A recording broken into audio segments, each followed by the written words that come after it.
après avoir fait le bitoul le soir, on garde bien les 10 petits morceaux de pain que nous avons éparpillés dans la maison et qu'on a récupérés par la Bidikat Hametz. Il faut bien les garder parce que si jamais on perd un, il faut recommencer l'abdika partout.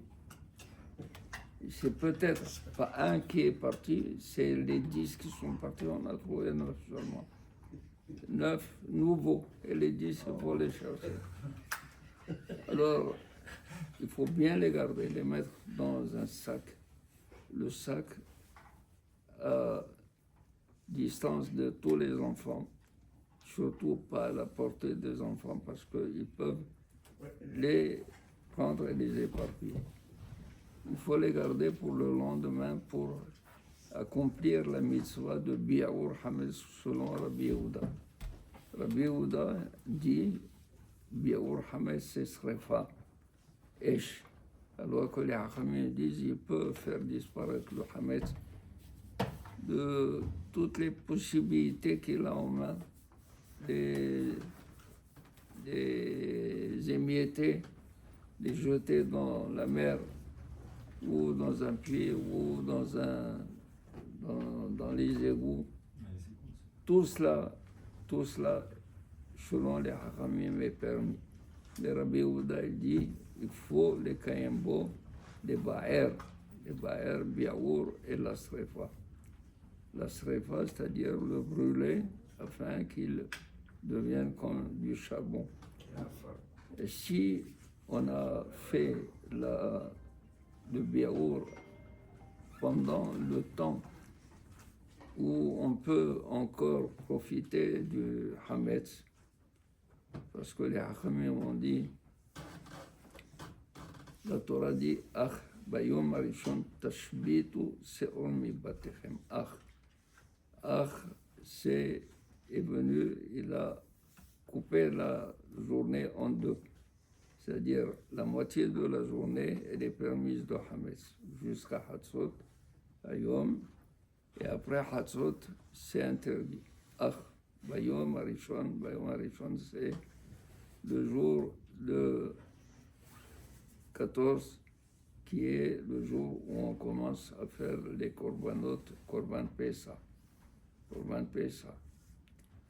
Alors, les Hachamim, ils ont peur que le jour du 14 soit un jour nuageux et que l'on ne puisse pas du tout distinguer la mi-journée comme il faut.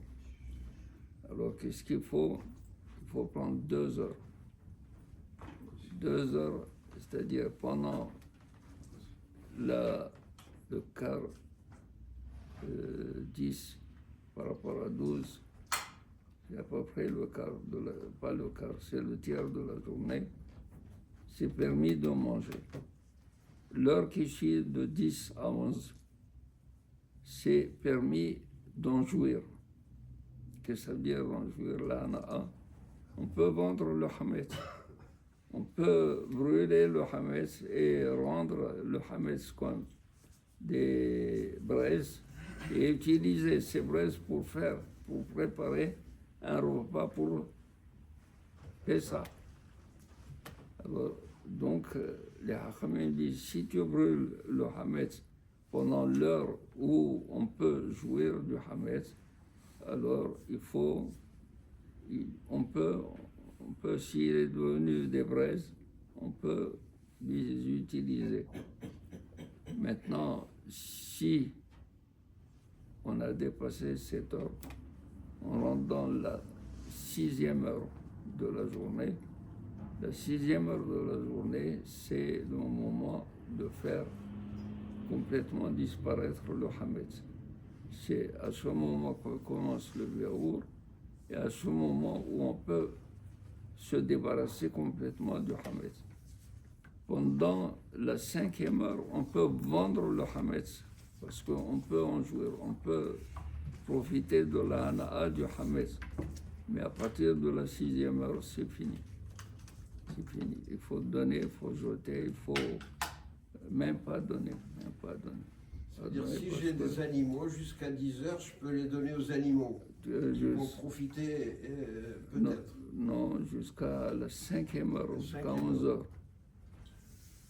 Jusqu'à la fin de la 5e heure. Okay. Parce que l'animal, il te donne la possibilité de profiter, Ça, de ne pas lui acheter. Ça oui. va? Oui. De ne pas lui acheter du manger. Oui. Mais après l'avoir brûlé, on fait un bitoul. Ce bitoul est un bitoul complet. Kal Hamira. Attends, je parle de tout le temps. Général.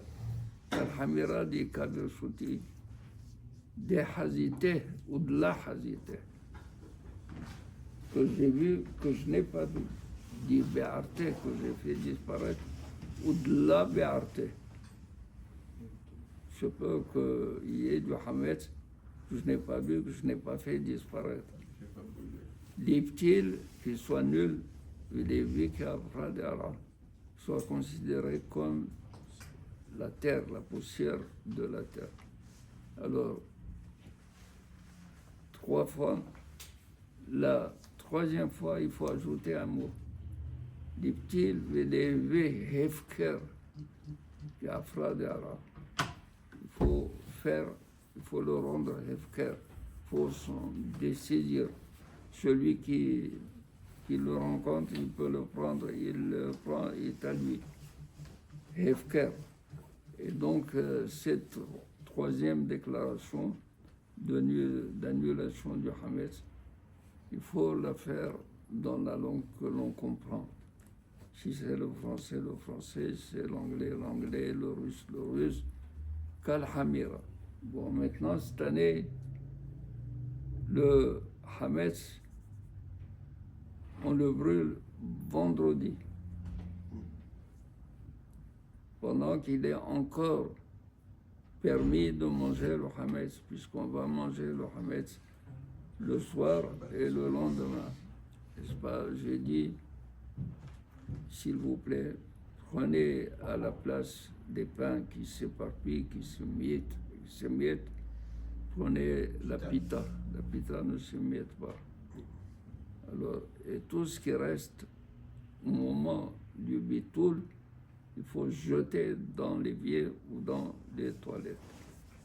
Dans les toilettes et après faire au moment, à l'heure du bitoul, si Shabbat n'était pas Shabbat, c'était un jour de Hol, à l'heure, c'est-à-dire si c'est à 10h52, c'est à 10h52 qu'il faut faire le bitoul, il faut avoir fait disparaître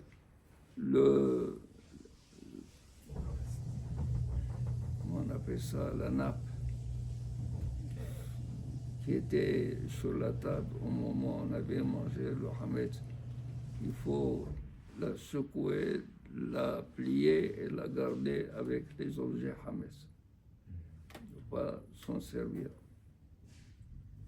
Très bien, cette année, le bitoul. 2 secondes. Cette année, le bitoul se fait vendredi ou se fait Shabbat? C'est ça qui est important. Se fait Shabbat. Très bien. Donc cette année, on brûle le Hametz. On brûle le Hametz, mais le bitoul, c'est Shabbat. Le bitoul sera le bitoul, c'est Quand on brûle le Hametz, est-ce qu'on va dire Dechazité? Cette année, quand on brûle le Hametz, est-ce qu'on va dire Dechazité? C'est rien quand on brûle le Hametz. Le bitoul, c'est Shabbat. Ah, on ne dit rien quand on fait le bitoul. Vous allez manger encore. Vous allez encore manger le pain. Je vais manger la srina. Jusqu'à quelle heure on peut manger?